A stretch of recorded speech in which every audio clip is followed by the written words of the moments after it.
Raise your hand. Is it the one from last week? This is a brand new. No, then I do not have one. Brand new everything. Thank you, sir. Yeah. Here. Do you want me to take one or do you need your other Pretty tall. I'm sure. Hey, you know, like, I didn't get and backsliders back here. Yeah, I'll run it. Actually, I'm gonna leave you with a couple back there. Kick them out.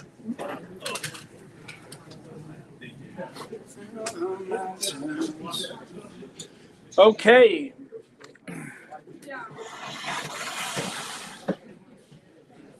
Blocking fire hazards here.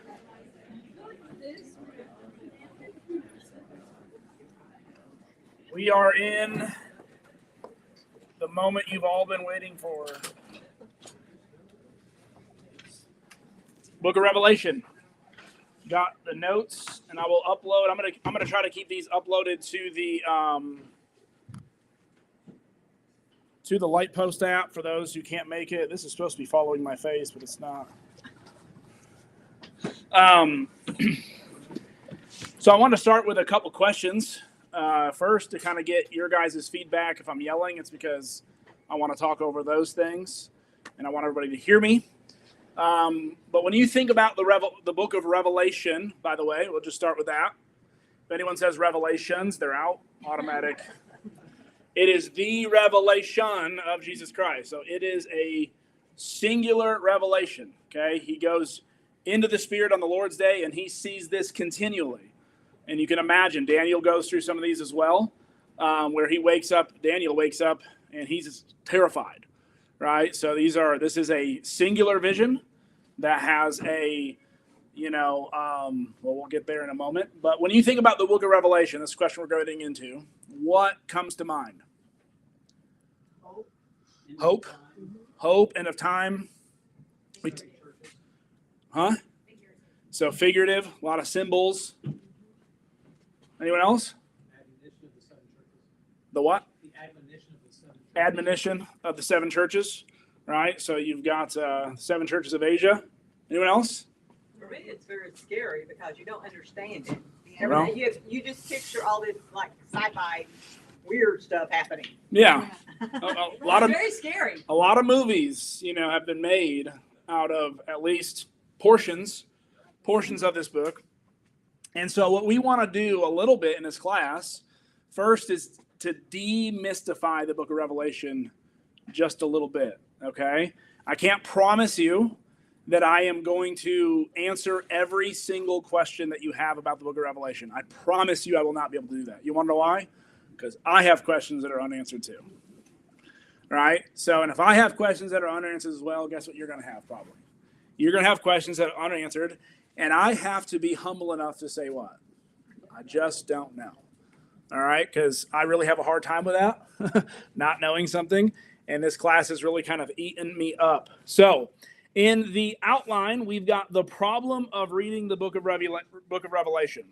And I'd like someone to read that point A for me. Who'd like to read that?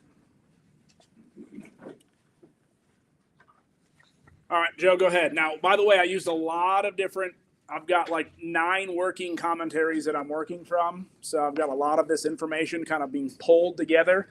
I'm trying to keep it in a nice flow, but if it seems choppy, it's probably because of that. The book of Revelation occupies a unique place within the New Testament canon. It is at once revered and avoided, mined for eschatological speculation, while often neglected in serious theological formation.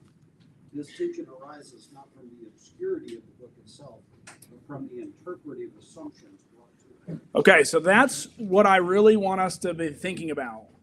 If you go into the book of Revelation with a bunch of assumptions of what kind of book it is, you're going to struggle with this book, or you're going to only see it through that lens. So the first thing that we want to do is we want the book of Revelation to tell us what kind of book is it. And it's going to tell us, right? In the first couple verses, it's going to let us know what kind of book it is. And there's a lot of assumptions that come, like I said, with the book of Revelation. And unfortunately, a lot of times what happens is once you pick a theological method or an interpretation, what do you tend to do? Once you kind of pick the way in which you want to go. Can you tell us the difference between eschatological speculation and theological information? So eschatological is end times, right? It just means eschatology means the study of end times. Theology is just the study of God or things about God. So theology is usually, the study of baptism or the study of the church or the study, you create a theology, which has when you have a theology about a certain topic, it's wholesome. You're pulling in from all these different directions and you have a complete theological understanding of something. And so when it says mine for eschatological speculations, that's usually on the podcasts. If you go to a Revelation podcast, guess what they're trying to do? They're looking at modern day events oftentimes, things that are happening out of the world. And what are they trying to do? Hey, this looks like, or this is what's happening in Revelation 17 or Revelation 19. That's been happening for hundreds of years, by the way. And guess what has never come true? Those things have not come true. Now, that within itself doesn't make it untrue, that view. Just because someone hasn't picked the right, eschatological signs as of yet, does not, just because other people have done it falsely or wrongly, doesn't make that automatically, right? I've got other reasons why I believe that's a wrong view of Revelation, but we just got to be careful. Just because one person misuses that interpretive method doesn't mean that maybe somebody will get it right one day, right? That kind of theory or that kind of thinking. We got some more outlines for you if you want one. Did you get an outline? I think you have some extras over there. Thank you, sir. So the heart of it, look at B, the heart of the issue is that Revelation is frequently read as something it never claims to be. Okay? It would be like you going in and Paul saying, hey, I'm writing to a letter to the church of Thessalonica, and you study the letter of the church of Thessalonica as David writing a psalm. Well, this is a psalm of David.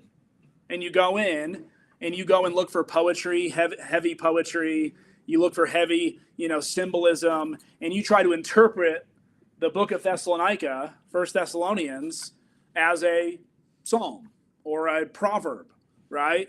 You're going to miss the mark, aren't you? You're going to miss what the book's about. And so what we're going to be doing is looking at the book of Revelation. So who wants to read the first 4 verses of Revelation chapter 1? And in the first 4 verses, it's going, well, that's really zoomed in on me. I'm sorry, people at home. I knew my head was big, but it's taking the whole screen up. Revelation chapter 1, look at the first 4 verses. Who'd like to read it? And if you read, please read loud and proud. The revelation of Jesus Christ, which God gave him to show to his servants the things that must soon take place. He made it known by sending his angel to his servant John, who bore witness to the world of God and to the testimony of Jesus Christ, even to all that he saw. Blessed is the one who reads aloud the words of this prophecy, and blessed are those who hear and who keep what is written in it, for the time is near.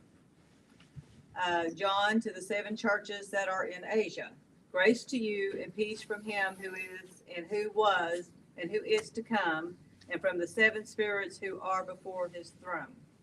Okay, that's good right there. So in verse 1, what does the book claim about itself? What is it?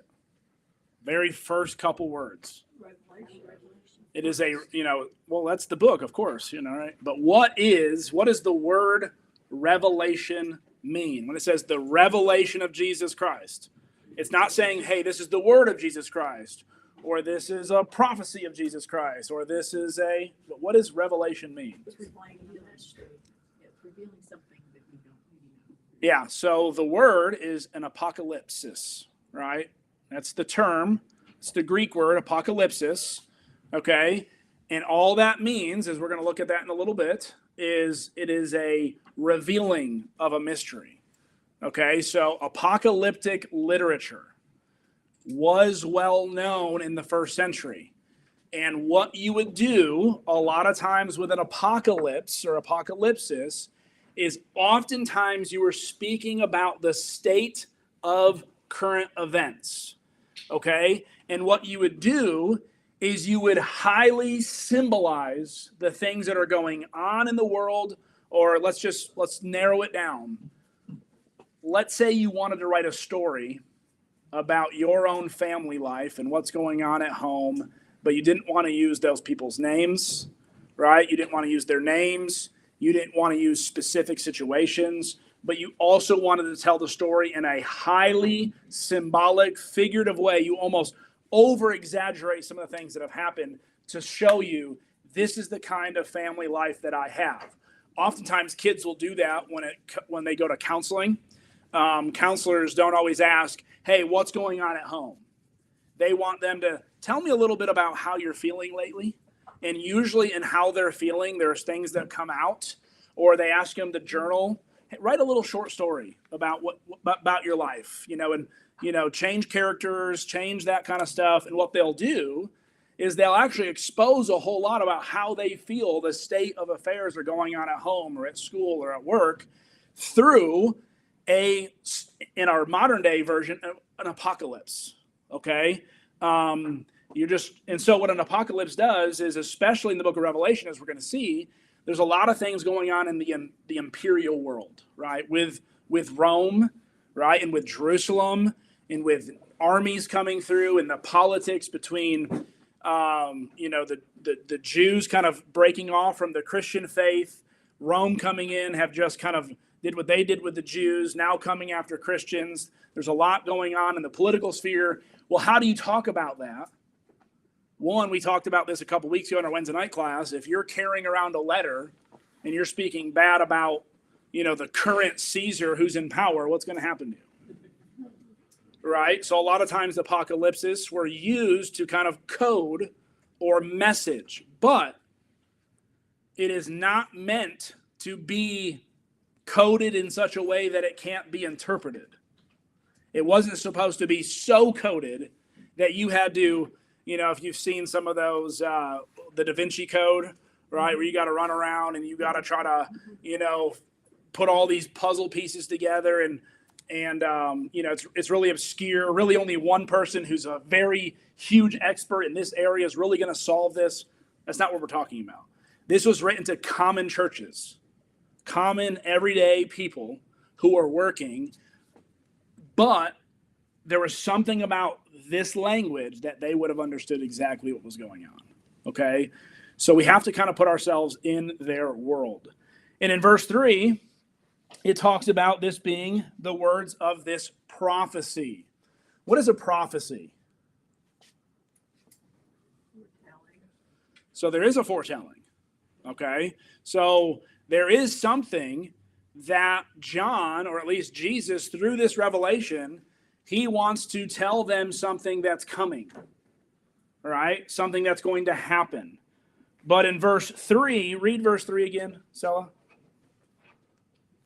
Blessed is the one who reads aloud the words of this prophecy, and blessed are those who hear and who keep what is written in it, for the time is near. Okay, so just before you start decoding anything, if you're reading this for the first time, you hear the word prophecy. A lot of times we think of prophecy as what? Like way future events, way in the future. If you're just reading verse 3, what sense are you getting? Urgency. There's some urgency to it. Those who hear it and read it and do it will be blessed, for the time is near, right? And so this is something that, at least right now, right, we're going to assume we're going to be first-time readers of this book and trying to work our way through it, that the first people who read this book, it had something for them that they could listen to, they could do, they could heed, and it was talking about things that were going to happen to them. Okay? Now, would it be curious if a book about hope in the coming of kingdom and how God's reign and rules over all of the earth, to not talk about the end of times or when Jesus would come back and establish his kingdom? Would it be something you would expect at least John to bring up eventually when you're speaking about hope? I mean, Paul does it in almost every letter. Every letter has something to say about the second coming of Jesus. So not to say that there's nothing about the second coming of Jesus, but when we're first time readers, we got to go, what would these first time readers have heard? What would they have understood? Because in verse 4, who does it say it's to? It does not say it's to the Lenore City Church of Christ. It does not say it is to modern, right? Not to say there's not application. But right now, when you're reading this is to this. So there's a revelation or there's an apocalypse, which that language is used to, let's call it, put the heart and meaning behind modern day events that are going on, right? What's really going on. And that's why in the book we're going to see there's the city, but what's behind the city? There's a beast and a dragon. There's power. There's a city, but who's sitting on the throne of the city? There's this harlot. Right, and the power is given from the beast, and the beast gives its power, or the dragon gives the power to the beast gives the power to the city gives the power to the harlot. But behind all of that, who takes away the power from the dragon and the beast and the city? Right, Jesus comes, right, on his white horse, and automatically, so you're seeing an underlying theme that if you're a Christian reading this, you would have understood. Even if you wouldn't have understood every symbol. I'm going to tell you right now, not every symbol in the book of Revelation is meant to be taken piece by piece by piece. It's painting a picture, okay? And that picture is going to tell us something. All right? So, these are not, look at verse, these are not merely descriptive labels. They are interpretive constraints. What's an interpretive constraint? Don't go beyond this. It has told you what kind of book it is. Do not study it like any other book. Do not study it like you would a Psalm. Do not study it like you would the book of Genesis. Do not study it as a pure historical book. This is an apocalypse. You got to be ready for some high symbology. And when you're looking for high symbology, you've got to say, what does this symbol mean, or what does it represent? It's not its own thing. It's like an illustration. When you use the word like or as, when you use those terms, you're not taking apart the illustration. Have you ever used an illustration and someone says, well, that illustration doesn't work because blah, blah, blah. I wasn't trying, the reason you use illustrations is because it's not the thing. You're trying to describe a thing. Of course, it may not be a perfect representation. It's the same thing with the book of Revelation. You can take it apart, analyze it, and go, well, this doesn't really fit over here, and this kind of seems like it. You got to be careful to do that. It's trying, and we'll see that as we go. All right. I've got some different scholars, and one of the cool things that I've done is I've taken scholars from all vast over, the Christian world. And what I want you to understand is there are people who are coming to some of these same conclusions about the book of Revelation as we are. Okay, so we have a chance to really talk to people about this. It's a very conservative view. The only people who really believe the book of Revelation is this high, they're the ones who talk about it all the time. That's why you hear them. There are people who are obsessed with this book, okay? And so we got to be careful. But anyway, all right, so let's jump down into the Revelation as an apocalypse. We're going to look at this word real quick. So the term apocalypsis denotes an unveiling. That's what the term means, to unveil something. A disclosure of what is otherwise hidden. This is crucial. Revelation is not meant to obscure truth. It reveals it in a symbolic mode. And so here's what Morris says. The seer uses symbolism not to hide meaning, but to express it more vividly and powerfully than straightforward prose could do. So, if you were on, let's say, your anniversary night, right? And you wanted to express to your spouse how much you love them, you could say, I love you. Or what other things could you say? Who's in here? Huh? Oh, you could give chocolate. You could be a gift giver. But I meant if you wanted to express it in words, what do some people do? Huh? I love you to the moon and back. Can you really measure that? Can you measure to the moon and back? I mean, now you can. Okay. Right. Or you start. our love is like a blossoming flower. I don't write these things, so it's gonna be really bad.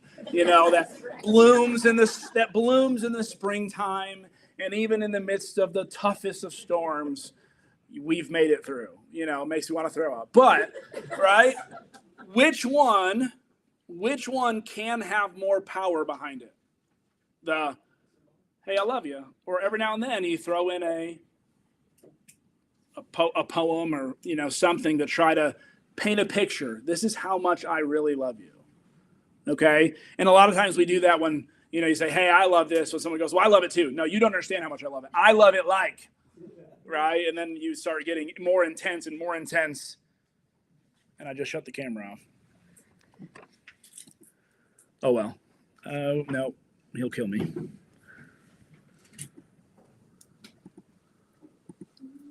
Let's just switch it over here. I'm back. Okay, we'll stay right there for now. Anyway, so that's what an apocalypse does, okay? It does more than just, it's kind of like why we talk about the Bible's written in narrative. Why couldn't God just give commands and leave it alone? Sometimes a narrative tells a better story, doesn't it? What does it mean to be a man after God's own heart? You can write that, and you can read it, and then you can go read the life of David, and you get a different sense of it when you actually see it in a story. Okay, that's what apocalypse does. So symbolism then is not a barrier to understanding. It is a means of intensifying perception. That's what we need to understand. There's a perception that is the reality, and you want to intensify that. We weren't scared. We were really scared. Let me tell you how scared we were. It was like a dragon hunting us in the middle of the woods, breathing its fire. And we were, down in a hole and the heat, right? None of that happened. But you're trying to intensify how afraid you were. And you do that through symbolism. Does that make sense? All right. I think that's pretty easy. Now, what's very interesting about this book is it borrows language from other books. And that's the Old Testament. There are some, depending on who you read, there are people who have the count of Old Testament quotes and allusions to over 500 allusions to Old Testament books. Some as low as 230. That's the lowest I have found. Some up to 570 allusions to Old Testament. That's a lot, isn't it? I mean, if I were trying to preach a sermon and I was using an illustration from a book that none of you have read, and half of my sermon was referencing a book none of you knew anything about, how well would you interpret it, that sermon? I mean, you barely interpret my sermons anyway. All right? But I'm just kidding. But 50%, thank you. But 50%, right? And so when we miss that Old Testament narrative and allusion, and that's what we're going to try to do as we're going through this, it's going to be tough for me to get through this in 2 quarters. But if you don't know the book of Daniel, Ezekiel, Isaiah, Zechariah, Exodus has a lot, and the book of Psalms, you're going to struggle with this. I mean, people already struggle with Ezekiel, don't they? How many of you just read Ezekiel for fun? All right? It's not fun reading. How many of you read Zechariah lately? 12 chapters, but it's night visions, right? And what in the world is he talking about with this angel and this pit and this? Well, Revelation's going to use it. Now, if I were to quote something from a book, let's say Lord of the Rings, let's say I was using Lord of the Rings, all right, for an example, and I was quoting something from that book, am I just using the quote because I really like it? Or is there something that is built up to that scene or that event that I'm using that helps intensify what I'm trying to say?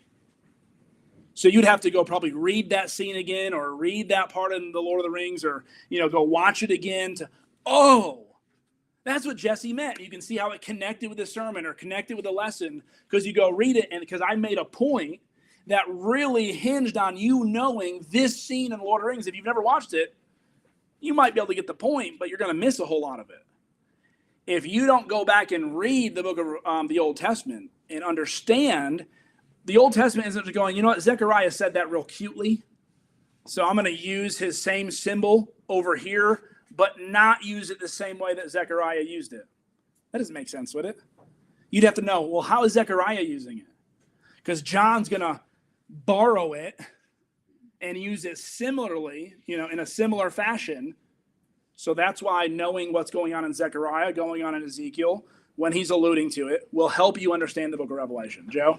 And you're talking about the Lord of the Rings trilogy. It helps to know world history Oh. because that book was written in the 30s, or at least the first one was, The Hobbit, was written in the 30s with the background of Nazi Germany and Europe being engulfed in a war, and one dark warlord that's causing it all, Hitler, So that makes your point about the book of the Bible, this book of the Bible, to understand the history around it is really, really important. Same thing with a lot of books. See, I didn't know that about Lord of the Rings. So I'm missing something. It was published in 1937 or it's an old book.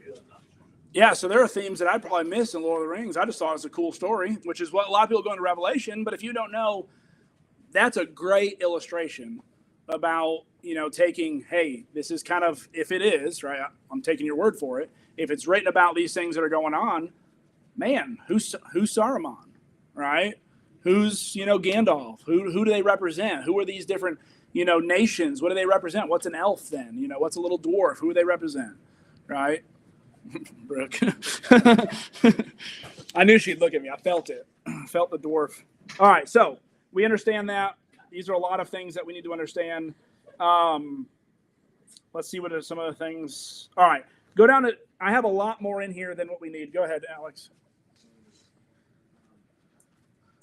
Speak up a little louder. For the new converts at the time of this being written that hadn't that don't know the Old Testament, people that were Gentiles and then they became Christians, how is it just on the Jewish people to educate them on the Old Testament stuff first so they can understand this, or because if you just now got at it and it's just you saw Jesus and you're converted, you're not gonna know.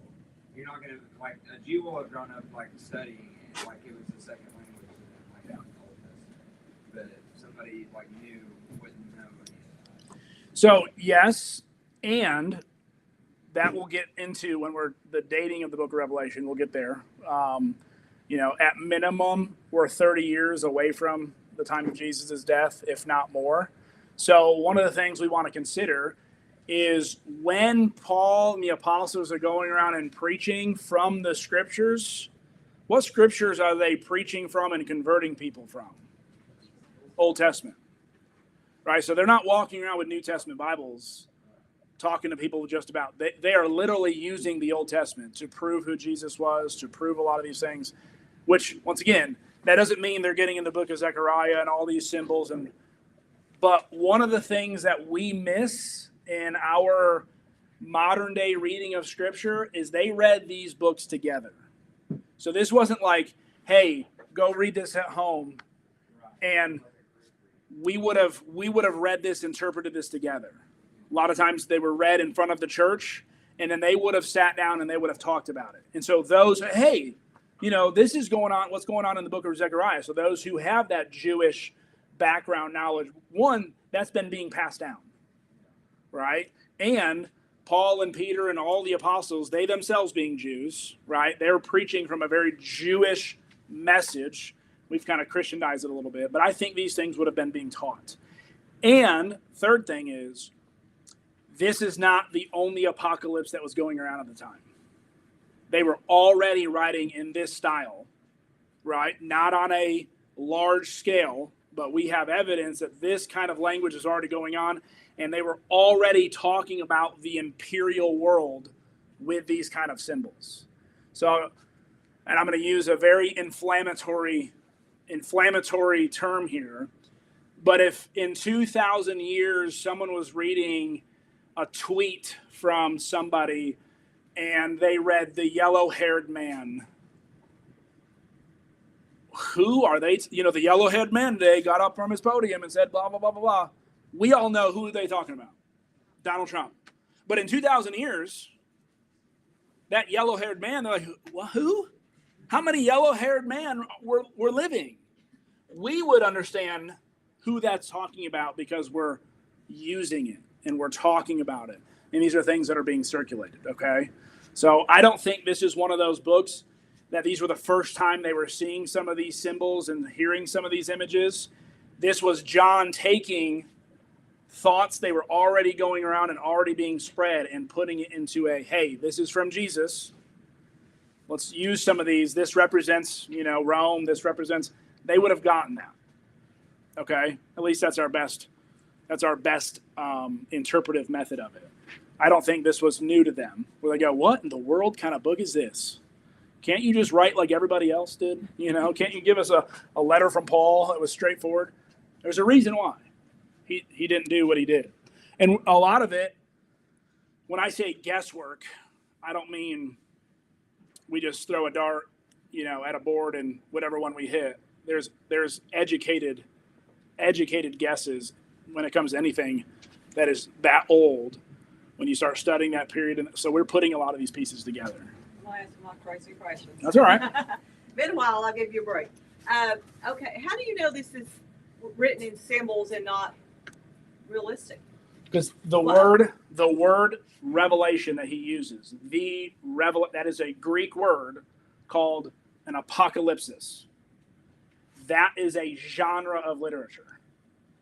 So the word, it'd be like me saying, hey, this is a poem of Jesus. If I said that, what would you, and you went and read, you would be reading a what? You're reading a poem of Jesus. He's told you this is a poem of Jesus. If I told you this is a letter of Jesus, what would you? This is a letter, right? And if I use this is a revelation of Jesus, this Greek word is a genre of literature.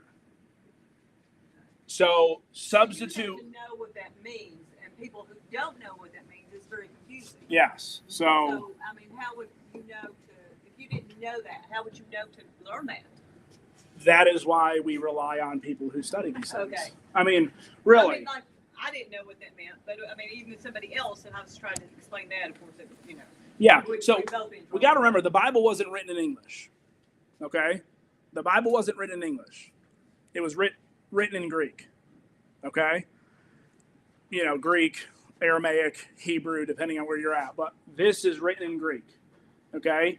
So we need to understand, what does this Greek word mean? This is just a translation of the word.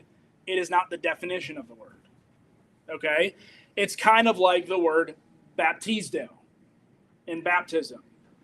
Right? Baptism is a transliteration of the word baptizo, but we don't use the word baptism a whole lot outside of really religious connotations. But if you go and you look at that term, you got to look at the Greek. We have Greek tools.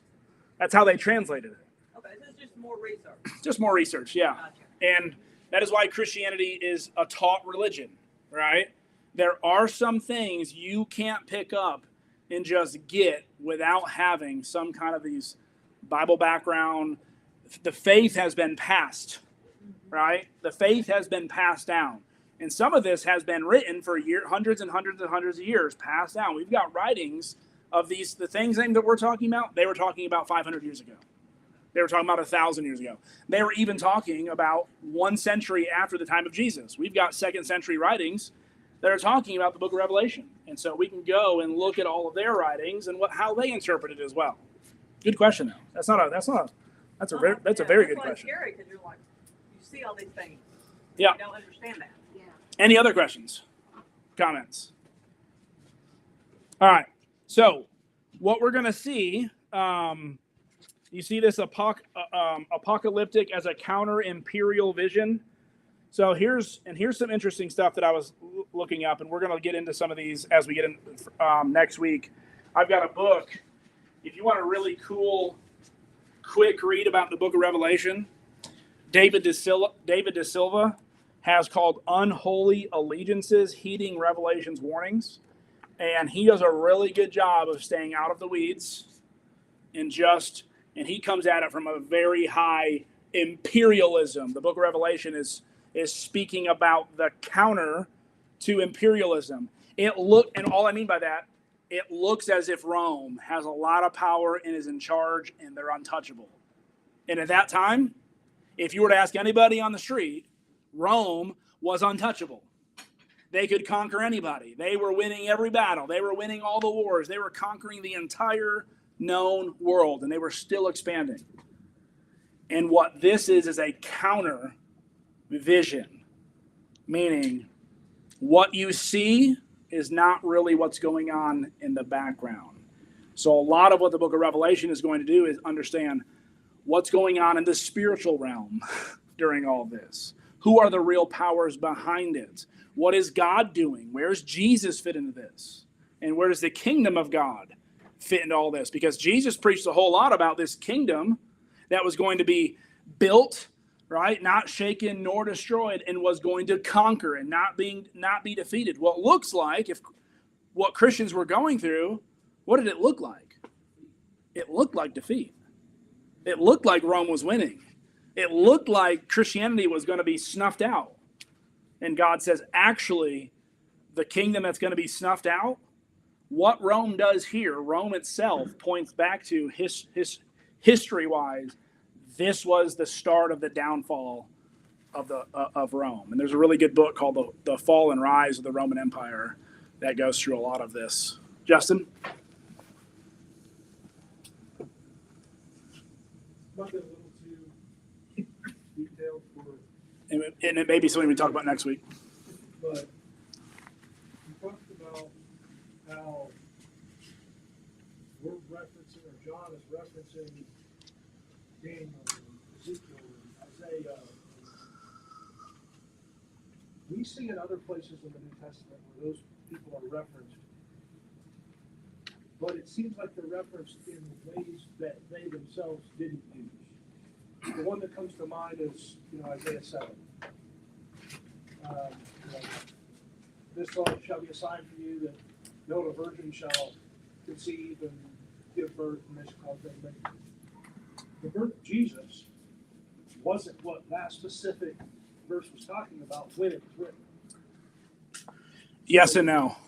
But I know it's already not yet. Yeah. But the person that they were looking for in that specific prophecy immediately was not Mary. It was not Jesus. Immediately. There are many, by the way, who believe that was a messianic passage well before Jesus came and said So it. my point is, it's not unheard of to see a passage used in a way that they were not. It didn't seem like it was the way that the person that wrote it was meaning. That is true. That is true. Is that the second bell? Couldn't you have asked that 10 minutes earlier? We're going to look at this next week, okay? But fulfillment is not singular. So Revelation is a lot of fulfillment or using other symbols. What I will say is you are exactly right, but there is a framework in which Isaiah 7 is being used that still fits Jesus coming and being. Once you plug it in, it makes sense. But you can't take just a random passage and go, no, that doesn't even look like, right? That doesn't even look like how it could have been used. Because by the time you read Isaiah 7 and Isaiah 8, what does Isaiah 8 say about this son who is going to be born? He would be Emmanuel. And then you get into chapter 9, which is a son would be born, right? So once you put chapter 7, 8, and 9 together, you realize there's something bigger being talked about with this child than just the birth of this child alone. So to me, you are correct that first usage of Isaiah 7:14 has nothing to do with the birth of Jesus. In another sense, it has everything to do with the birth of Jesus in context.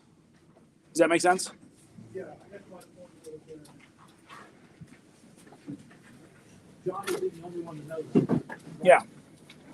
There's no way for me reading that. To know what?